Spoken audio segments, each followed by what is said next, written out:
And I'll just go down the list and I'll invite each of them to take the stage. The first one, representing the American perspectives, is Heather Conley, who is the director for the Europe program at the Center for Strategic and International Studies. Heather? Where would you like us to go? You pick a seat, wherever you want to sit. I will put myself at the end. Then to the actor that was forgotten by Kate Hansen-Bundt, the German perspectives, which is very, very important, no doubt. Constanze Stelzenmüller, who is from the Robert Bosch Senior Fellow at Foreign Policy at the Center of the United States and Europe at the Brookings Institution. Please. Then an old colleague and a great friend of the Norwegian Nobel Institute, Bruno Terté, who is the deputy director of the FRS, the Fondation de la Recherche Stratégique in Paris. Please. And particular pleasure for me to introduce Professor Paul Cornish, who has many gigs. One of them is at Oxford University.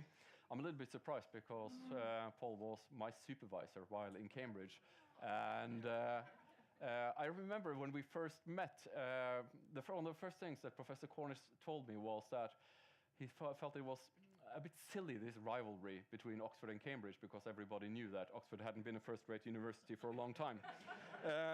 Now representing Oxford, Professor Cornish.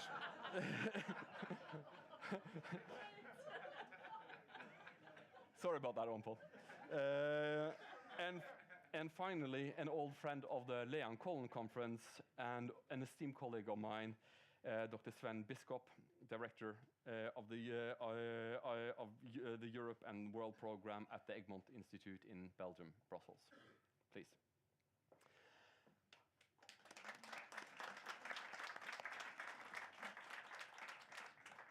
So, friends, the way we're going to run this is that each of the panelists will be given 10 to maximum 15 minutes to elucidate their thoughts on this topic, the key players in transatlantic and European security after Brexit and Trump. After that, we will delve straight into the Q&A session. And I would like for you all in the audience to listen carefully to what is said and to hone and sharpen your best, most potent, and above all, short questions.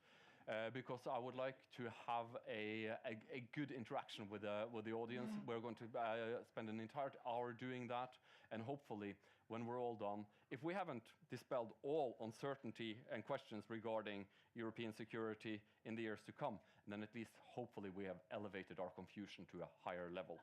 On that note, Heather Conley, the floor is yours.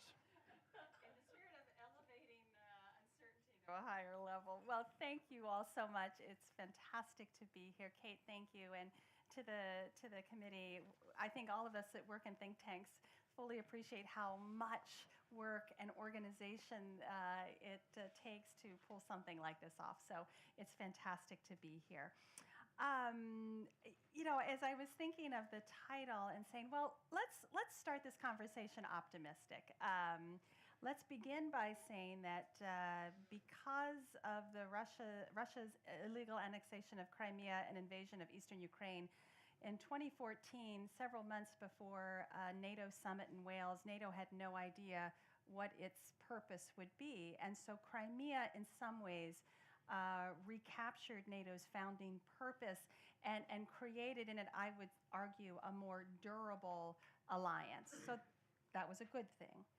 After Brexit, I will tell you, in meeting with British officials that come to Washington, I jokingly say, I see more British pep in their step.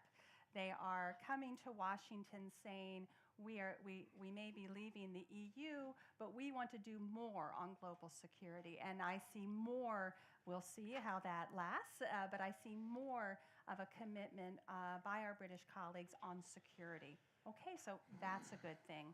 Now we get to the U.S. outcome of the U.S. presidential election. Okay, maybe the optimism will begin to wane a little bit, but there are some good things that come out of completely unexpected events. What I thought I would do and take my 10 minutes is sort of think about this question about U.S. policy towards the transatlantic relationship, whether that's NATO, whether that's the EU, in three lenses, three contradictory lenses. Under the first theory that nothing has changed since the US election, in the second theory that everything has changed with the US election, and then some thoughts about how to manage this period of uncertainty that we are going to find ourselves in for quite some time. So the first, nothing has changed.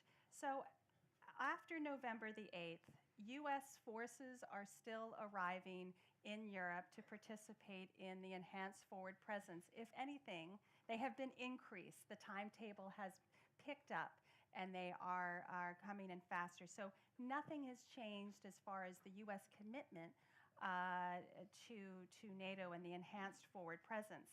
Nothing has changed. Congress is going to commit $3.4 billion to Europe's defense. What once was the European Reassurance Initiative is now boldly the European Deterrence Initiative.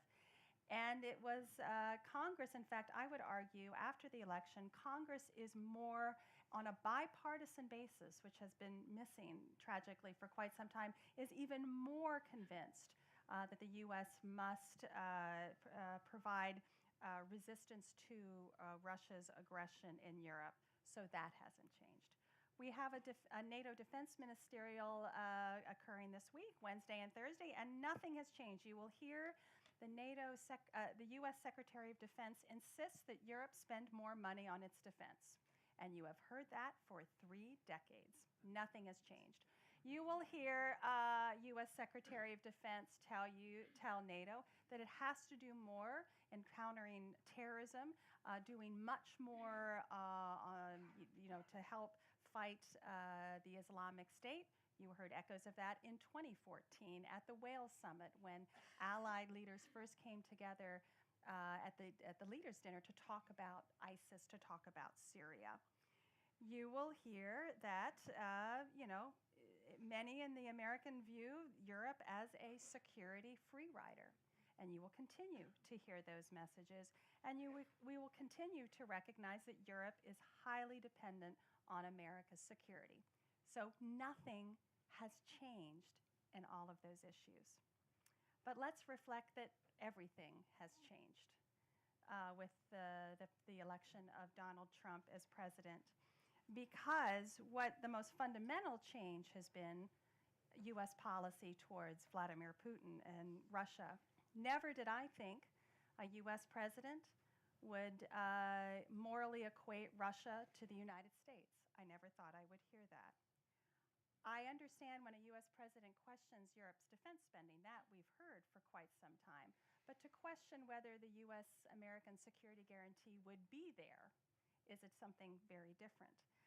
I have never heard a U.S. president suggest that Europe's disunity, or perhaps disintegration, if more countries decide to leave the European Union, would be in America's strategic interests. I never thought I would hear that. So we do have something that now has fundamentally changed. And I think in our next panel that we'll talk about Russia and the Nordics, we see this transatlantic security lens through Russia policy.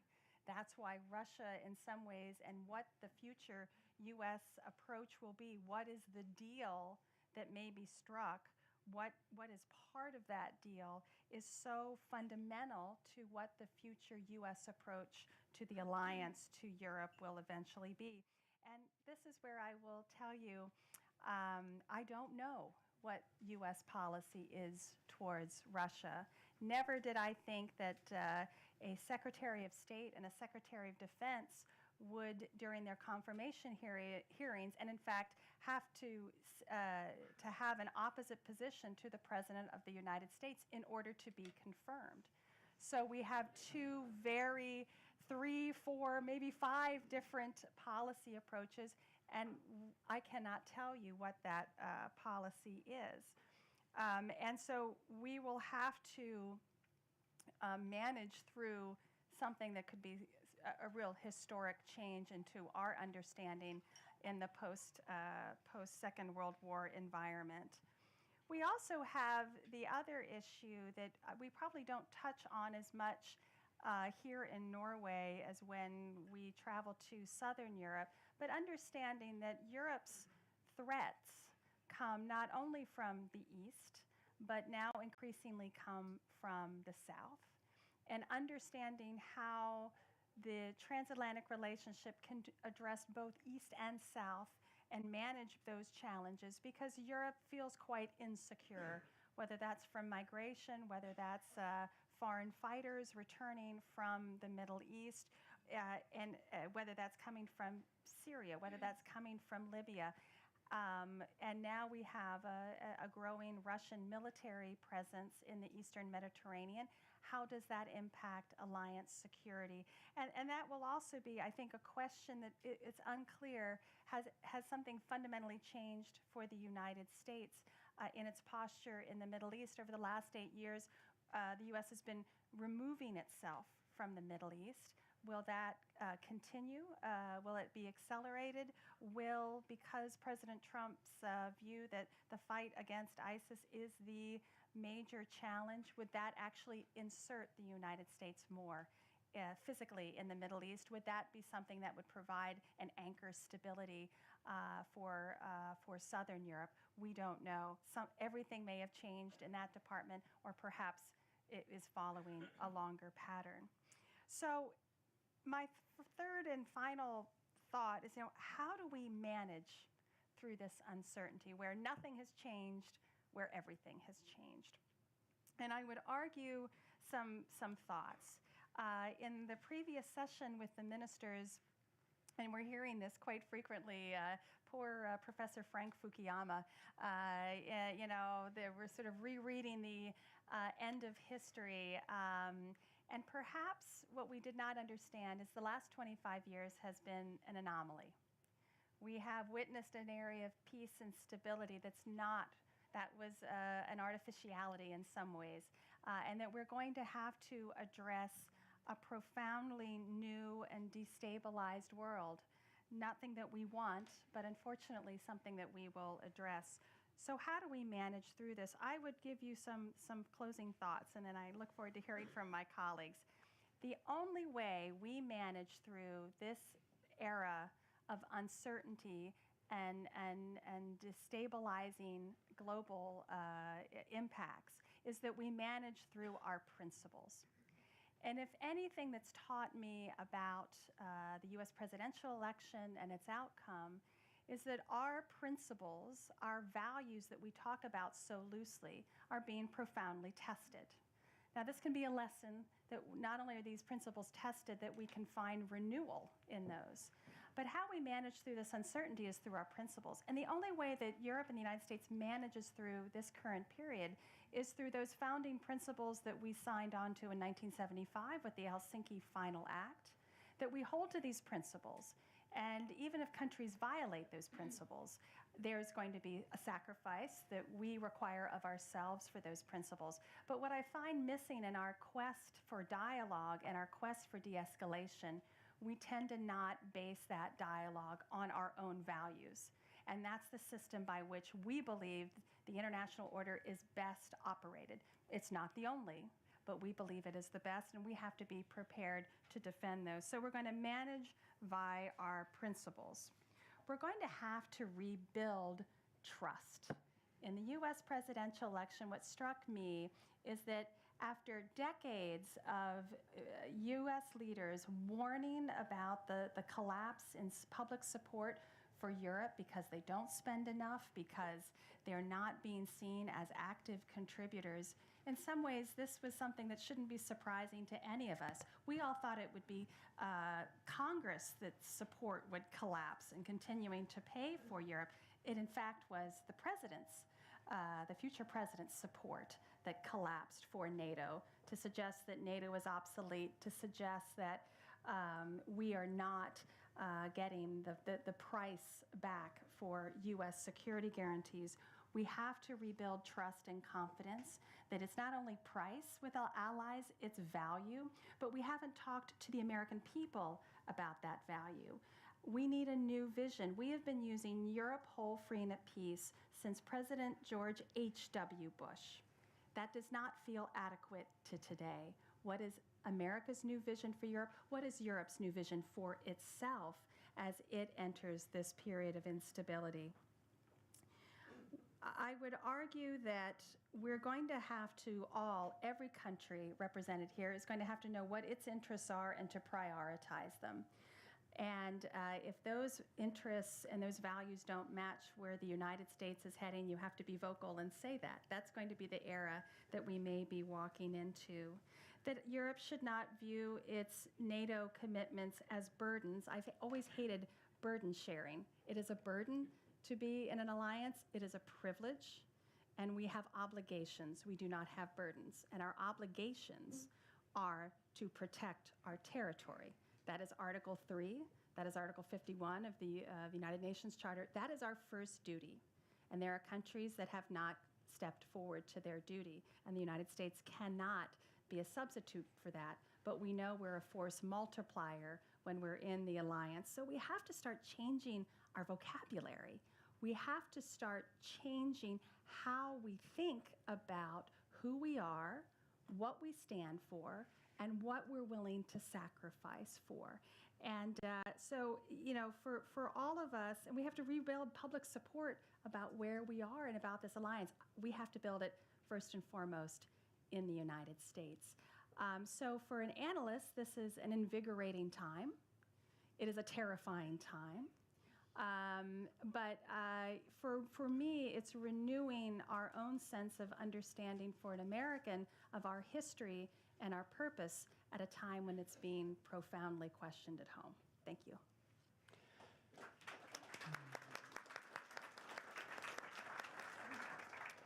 Thank you so much, Heather Conley. That was stimulating, and I think we can all agree that it's a great time to be an analyst.